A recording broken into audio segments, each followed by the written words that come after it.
آپ رجوع کر رہا ہوں اس طلاق کے فیصلے سے، تو یہ گویا کہ نل اینڈ وائڈ معاملہ ہو جائے گا، اب وہ دونوں سیپریٹ نہیں ہوں گے۔ تو یہ اس کا دوسرا کلاز ہے اس قانون کا۔ تیسرا کلاز یہ ہے کہ دونوں میاں بیوی یعنی ایک شکل تو یہ الگ ہو گئے، انڈیپینڈنٹ ہو گئے، دوسرا یہ کہ نہیں طلاق واپس لے لی، اس شخص نے رجوع کر لیا،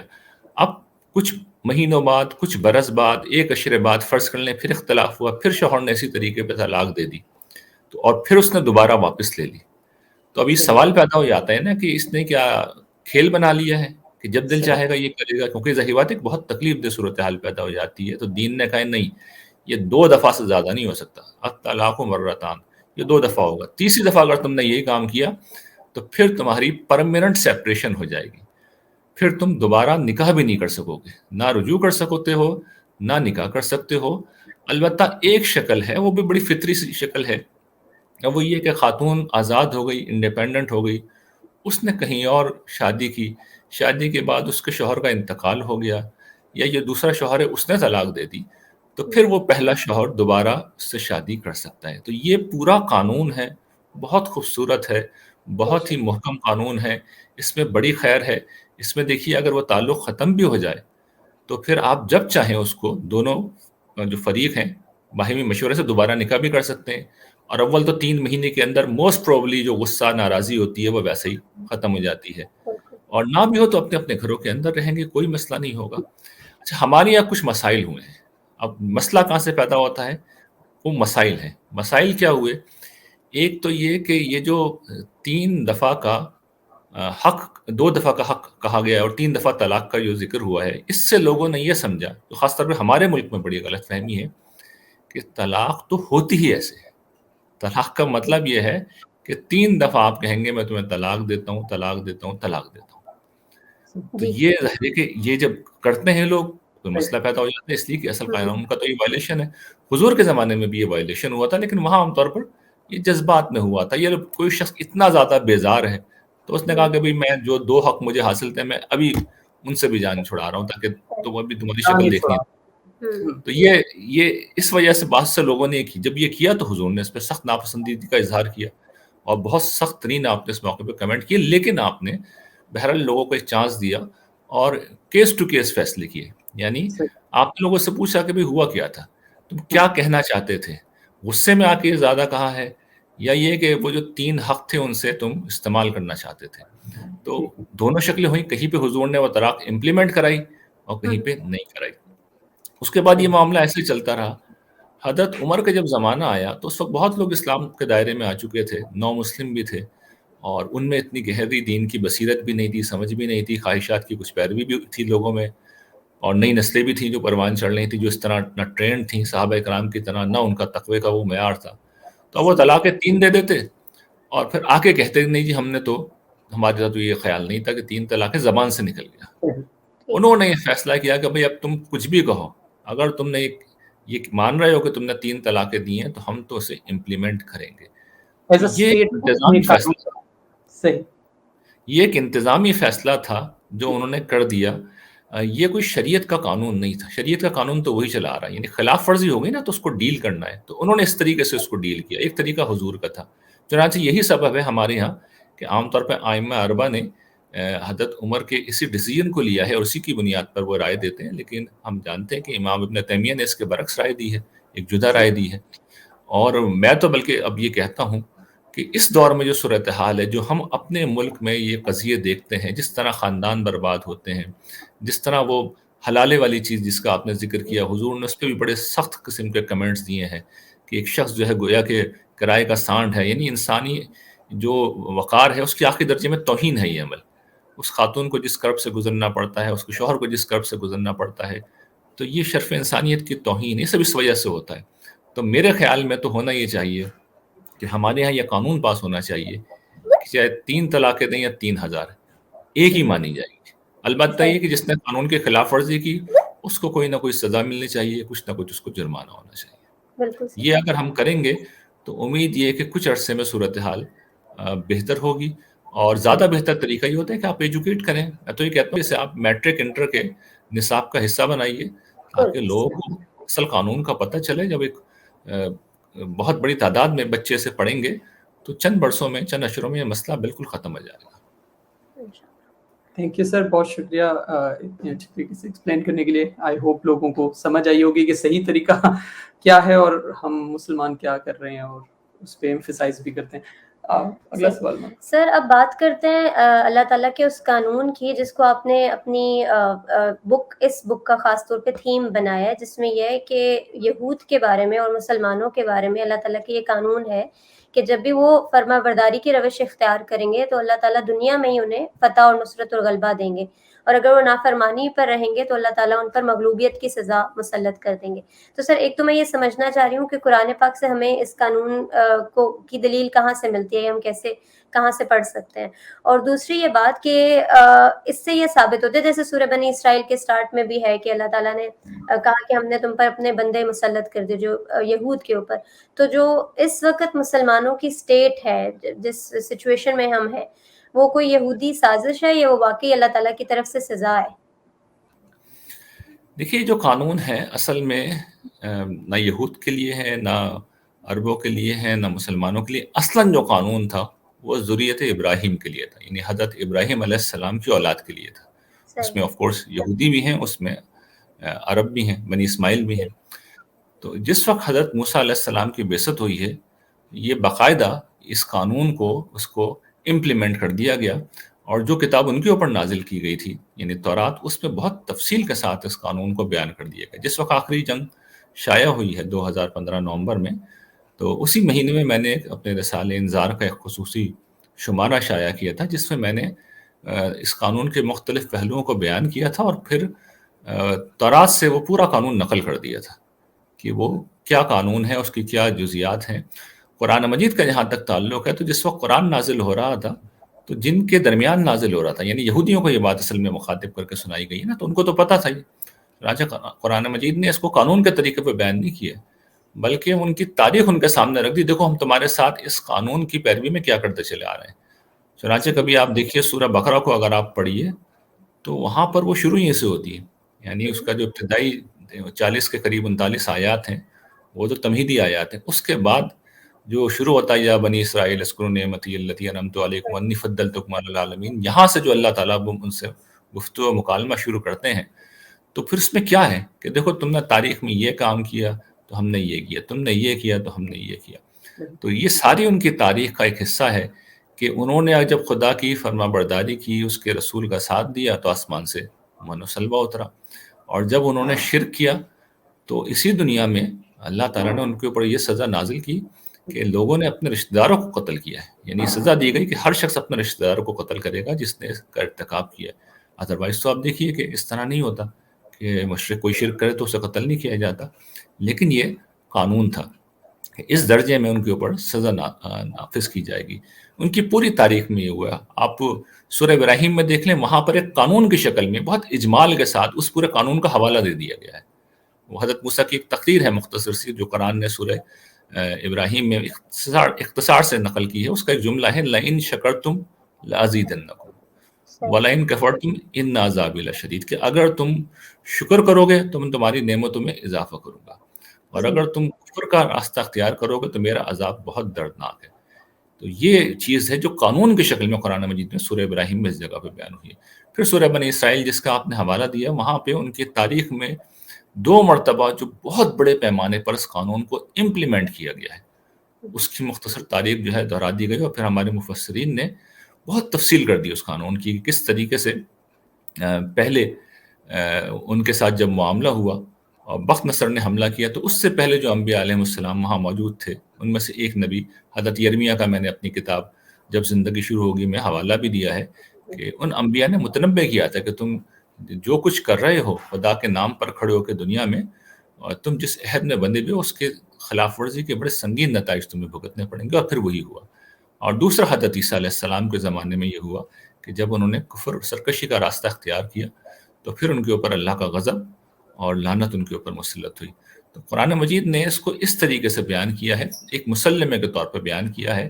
اور اس کو پھر ہم دیکھتے ہیں کہ یہی چیز پھر صحابہ اکرام کو بھی بتا دی گئی تھی۔ سورہ نور میں ہم دیکھتے ہیں کہ وہ چونکہ بحیثیت مجموعی ایمان لے آئے تھے، چنانچہ ان کو یہ خوشخبری دی گئی کہ اللہ نے وعدہ کر رکھا ہے تم میں سے جو لوگ ایمان لائے ہیں، وعد اللہ الذین آمنوا منکم وعملوا الصالحات لَيَسْتَخْلِفَنَّهُمْ فِي الْأَرْضِ كَمَا اسْتَخْلَفَ الَّذِينَ مِنْ قَبْلِكُمْ کہ اور اس میں پھر آگے بھی چیزیں ہیں کہ اللہ نے وعدہ کر لیا کہ جو ایمان لائے اور عمل صالح کرے، عمل صالح جنہوں نے کیا ان کو ہم زمین میں اقتدار دیں گے جس طرح ان سے پچھلوں کو دیے تھا۔ تو اللہ تعالیٰ نے ان سے اس حیثیت میں وعدہ بھی کیا،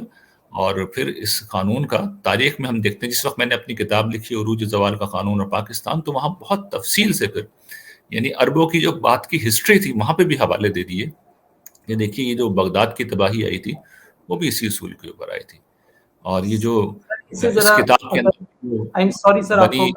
وہ جو آپ نے ابھی بتانے سر سوری لیکن یہ آپ نے اپنی کتاب میں اسی کتاب میں بہت اچھے طریقے سے پوری میپ کیا ہے، جیسے بنی اسرائیل کے ساتھ غالباً آپ وہی بتانے لگے تھے سر، وہ دوبارہ میپ کریے گا دوبارہ سے ایگزیکٹلی پہلی دفعہ ان کے ساتھ کب ہوا اور آپ کے نیریٹو کے حساب سے مسلمانوں کے ساتھ کب ہوا، پھر دوسری دفعہ ان کے ساتھ کب ہوا، تو وہ ذرا ایکسپلین کر دیجیے گا سر۔ میں نے اس کو ایک یعنی تاریخ کے حوالے سے بتایا ہے کہ بنی اسرائیل کے ساتھ تاریخ میں 2 دفعہ ہوا ہے۔ پہلی دفعہ جب انہوں نے کفر و نافرمانی کی روش اختیار کی تھی تو بخت نصر مشرق سے حملہ آور ہوا اور اس نے اینٹ سے اینٹ بجا دی، اور یروشلم میں کہتے ہیں کہ 6 لاکھ کے قریب لوگ مارے گئے اور 6 لاکھ کو غلام بنا کے لے گیا۔ 2 اینٹیں بھی اپنی جگہ سلامت نہیں رہیں، اور کئی 1 صدی تک وہ کم و بیش غلام بن کے وہاں رہے۔ مسلمانوں کے اوپر جب خدا کا قہر ٹوٹا پہلی دفعہ، تو اس وقت عباسیوں کی حکومت تھی، بغداد میں آپ کے علم میں ہے مسلمانوں کا مرکز تھا، اور یہاں پہ مشرق سے پھر وہ تاتاری اٹھے ہیں اور انہوں نے پھر پورے عالم اسلام کو زیر و زبر کر کے رکھ دیا، بلکہ قبرستان بنا کے رکھ دیا، اور انسانی تاریخ کی کہتے ہیں کہ اس سے بڑی تباہی انسانیت کے اوپر کبھی نہیں آئی۔ اور پھر ہلاکو خان نے جو چنگیز خان کا پوتا تھا اس نے آخر میں بغداد پہ حملہ کیا اور اس کو بالکل تباہ و برباد کر کے رکھ دیا۔ تو بالکل سملیرٹی ہمیں پہلے انسیڈنٹ میں بھی ملتی ہے اور پھر دوسرے انسیڈنٹ میں بھی ملتی ہے کہ دوسری دفعہ جب انہوں نے حضرت عیسیٰ علیہ السلام کی دعوت کا انکار کیا تو پھر اس دفعہ مغرب سے رومی اٹھے، اور ٹائٹس رومی نے پھر حملہ کیا جو ان کا جنرل تھا، اور اس نے پھر جو یروشلم ہے اس کو تباہ و برباد کر دیا۔ ایک جو دیوار گریا کہلاتی ہے جس کے سامنے کھڑے ہو کے یہود اب بھی روتے رہتے ہیں، پورا جو ان کا ہیکل سلیمانی تھا جو پہلے سے بھی زیادہ اچھے طریقے کے اوپر، جس کو آباد کر دیا گیا تھا۔ یعنی قرآن نے یہ واضح کیا ہے کہ جب انہوں نے توبہ کی اور رجوع کیا پہلی تباہی کے بعد، تو پھر اللہ تعالیٰ نے ان کو بڑی سلطنت دوبارہ عطا کر دی، ان کے مال اولاد میں بھی اضافہ کیا۔ تو یہ وہاں پر ہوا تھا بنی اسرائیل میں کہ وہ ایک دفعہ پھر انہوں نے سلطنت بھی بنا لی تھی، ہیکل بھی دوبارہ بنا لیا تھا، لیکن جب حضرت عیسیٰ کے ساتھ انہوں نے کفر کا معاملہ کیا اور حضرت یحییٰ علیہ السلام کو انہوں نے شہید کیا تو خدا کا قہر برسا، اور پھر وہ تباہی آئی ہے جس کا میں نے ذکر کیا، رومیوں کے ہاتھوں مغرب سے آئی، اور پھر اس کے بعد پوری دنیا میں انہیں بکھیر دیا گیا اور ان کے اوپر ذلت و رسوائی جو ہے مسلط کر دی گئی۔ تو یہ ان کے ساتھ ہوا، اور پھر مسلمانوں کے ساتھ کیا ہوا کہ مسلمانوں کے اوپر بھی یہ دوسری دفعہ تباہی آئی ہے، وہ کم و بیش اتنی ہی عظیم لیول کی تھی، اور وہ مغرب سے آئی، یعنی مغربی اقوام اٹھی، اس میں برطانیہ تھا، اس میں دیگر مغربی اقوام تھی، اور انہوں نے پھر مسلمانوں کی اینٹ سے اینٹ بجا دی۔ اور پہلی جنگ عظیم میں تو ہم جانتے ہیں کہ بالکل تیا پانچا انہوں نے کر کے رکھ دیا، بر صغیر بھی مغلوب ہو گیا، عثمانی سلطنت بھی گئی، تو پورا عالم اسلام گویا کہ محکوم ہو کے رہ گیا تھا۔ تو کم و بیش ملتی جلتی تاریخ میں ہم دیکھتے ہیں کہ صورتحال پیش آئی ہے، اور میں تو یہ سمجھتا ہوں جو بات میں نے اس میں کہی ہے کہ جب تک مسلمان اپنا رویہ نہیں بدلیں گے، یعنی اصل میں تو یہ قانون جو تھا وہ حضرت ابراہیم سے متعلق ہے، لیکن یہود کے معاملے میں چونکہ بائبل وضاحت کرتی ہے کہ جو باہر کی قومیں ان کے اوپر حضرت موسیٰ کی تعلیمات پہ ایمان لے آئیں، ان کا معاملہ بھی یہی ہوتا تھا جو یہود کا ہوتا تھا۔ تو ہم جو اجمی ہیں، ہم بھی چونکہ ایمان لے آئے ہیں، تو جو عربوں کے ساتھ معاملہ ہے وہی قانون ہم پہ بھی اپلائی کر دیا گیا، یعنی ہم نے بھی اگر اسلام کے علمبردار بن کے، خاص طور پر پہلے پاکستان جس طرح اسلام کے علمبردار بن کے کھڑے ہوئے ہیں، تو جو علمبردار بنتا ہے وہ تو سب سے پہلے نشانے پہ آ جاتا ہے کہ آپ خدا کے نام پہ کھڑے ہو کے یہ کیا کر رہے ہیں، تو پھر خدا کا قہر بھڑکتا ہے۔ کوئی گروہ جب اس طرح اسلام کا اعلانیہ نام لے، پوری دنیا کو اسلام کی تبلیغ کرے، اور پھر اپنی ذات میں وہ ایمان اور اخلاق کی پستیوں میں گرا ہوا ہو، فرقہ واریت کا شکار ہو، انتہا پسندی کا شکار ہو، پھر ظاہر ہے کہ خدا کا قہر بھڑکتا ہے۔ پھر یہ جو اس وقت ہم مسلسل کرائسس سے گزر رہے ہیں، یہ جو معاشی بحران ہے، یہ کیا ہے؟ یہ ایک سزا ہے اللہ تعالیٰ کی طرف سے جو ہمیں دی گئی ہے کہ تمہارا ایمان اور اخلاق میں تمہارا معاملہ چونکہ بڑا منافقت پر مبنی ہے، اور تم حقیقی دین کو چھوڑ بیٹھے ہوئے ہو اور نان ایشوز کو تم نے دین بنا رکھا ہے، تو بھگتو اس کے نتائج۔ میں تو یہ توجہ دلاتا ہوں کہ توبہ کریں، رجوع کریں، ایمان و اخلاق کی دعوت کو اختیار کریں۔ میں انشاءاللہ یہ یقین رکھتا ہوں کہ ہماری صورتحال اس کے نتیجے میں بہتر ہو جائے گی، ورنہ جتنی بھی کوشش کر لیں ہماری صورتحال نہیں بدلنے والی ہے۔ سر اس کتاب کو پروگریس کرتے ہوئے آپ نے بہت خوبصورتی سے یہ بیان کیا کہ جو ایک مسلمانوں پر بلیم کیا جاتا ہے کہ اسلام جو ہے وہ تلوار کے زور پر پھیلا ہے، تو آپ نے تاریخی حقائق کو سامنے رکھ کر یہ بتایا کہ کس طرح سے یہ کلیم ہی غلط ہے۔ لیکن ہم اس بات کو کیسے ڈینائی کر سکتے ہیں کہ جو ہماری مقدس کتاب قرآن ہے اس میں بہت زیادہ جنگ اور جہاد پر ابھارا گیا، اور ابھی تک بہت سارے گروپس ایسے ہیں جو انہی آیات کو استعمال کر کے نہتے لوگوں کے خلاف جو ہے وہ ایسی کاروائیاں کرتے ہیں جیسے ہم ٹیررزم بولتے ہیں سمپل زبان میں، تو اس کی ہم کیا ایکسپلینیشن دیں گے اور کیسے ہم اس بات کو کہہ سکتے ہیں کہ اسلام نہیں ٹیررزم کا کہتا؟ دیکھیے جہاد کا تو قرآن میں ذکر ہے اور کوئی غلط بھی نہیں ہے، یعنی نہ جہاد کی بات غلط ہے نہ جنگ کی بات غلط ہے، اس لیے کہ یہ بھی ایک ضرورت ہے، اور اس دنیا میں ہر قوم اس اصول کو مانتی ہے۔ دنیا میں ہر ملک کی فوج ہوتی ہے، وہ فوج رکھے ہوئے ہوتے ہیں، تو اسلام میں جہاد کا حکم ہے، وہ ہمیشہ رہے گا، لیکن یہ ظلم کے خلاف جہاد ہے۔ اور یہ جہاد کا جو حکم دیا گیا ہے وہ افراد کو نہیں دیا گیا کہ کوئی فرد اٹھے، کوئی گروہ اٹھے اور وہ یہ کام شروع کر دے، بلکہ ریاست کو دیا گیا ہے۔ تو ریاست کسی موقع پر یہ اعلان کر دے تو پھر اس کی مدد کے لیے اٹھنے کے لیے کہا گیا ہے۔ رسول اللہ صلی اللہ علیہ وسلم کے زمانے میں آپ کے علم میں ہوگا کہ مکہ میں حکم یہ تھا کہ آپ ہاتھ نہیں اٹھا سکتے، کف ایدیکم، اپنے ہاتھ باندھے رکھو، یہ حکم تھا۔ اور پھر جب اجازت دی گئی تو وہاں پہ اذن کے الفاظ استعمال کیے کہ بھی اجازت دی جا رہی ہے۔ تو اجازت کب دی گئی؟ جب مدینے میں ایک ریاست قائم ہو گئی اور اس ریاست کو حکم دے دیا گیا کہ اب آپ جہاد کریں، تو پھر لوگوں کو ابھارا گیا ہے، یہ نہیں کہا گیا خود جا کے کر لو۔ کسی نے کوشش کی ریاست کی پالیسی سے ہٹ کے تو حضور نے اعلان برات اختیار کیا۔ بالکل، تو اس معاملے میں بالکل واضح رہنا چاہیے کہ جو ہماری غلطی ہوتی ہے وہ یہ ہوتی ہے کہ جو بات ریاست سے کہی گئی ہے لوگ اپنے آپ کو اس کا مخاطب سمجھتے ہیں۔ یہ نماز پڑھنے کے حکم کی طرح نہیں ہے کہ نماز پڑھنے کا حکم قرآن میں دیا گیا ہے تو ہم نماز پڑھنا شروع کر دیں، نہیں، یہ ایک اجتماعی حکم ہے جو ریاست کو دیا جاتا ہے۔ اور اس زمانے میں ایک اور فرق بھی میں واضح کر دوں، اس زمانے میں چونکہ ریگولر آرمی نہیں ہوتی تھی، اس لیے ہر فرد کو ابھارا گیا تھا کہ وہ حصہ لے۔ اس زمانے میں جنگ کا طریقہ یہی تھا۔ یہ موجودہ دور ہے جس کے اندر باقاعدہ ریگولر آرمی ہوتی ہے، تو اب تو عام آدمیوں کو اٹھانے کا کوئی سوال ہی نہیں ہے، جس نے جانا ہے فوج میں جائے، وہاں جا کے جنگ کرے۔ یہ دین کی تعلیم ہے، یہی دین کا اصول ہے۔ سر ہم نے آپ کا بڑا ٹائم لیا ہے، تھینک یو سر، بہت شکریہ۔ ہم لوگوں کے پاس دوبارہ حاضر ہوں گے اگلی کتاب کے ساتھ۔ اپنا بہت خیال رکھیے گا سر، سب کو السلام علیکم۔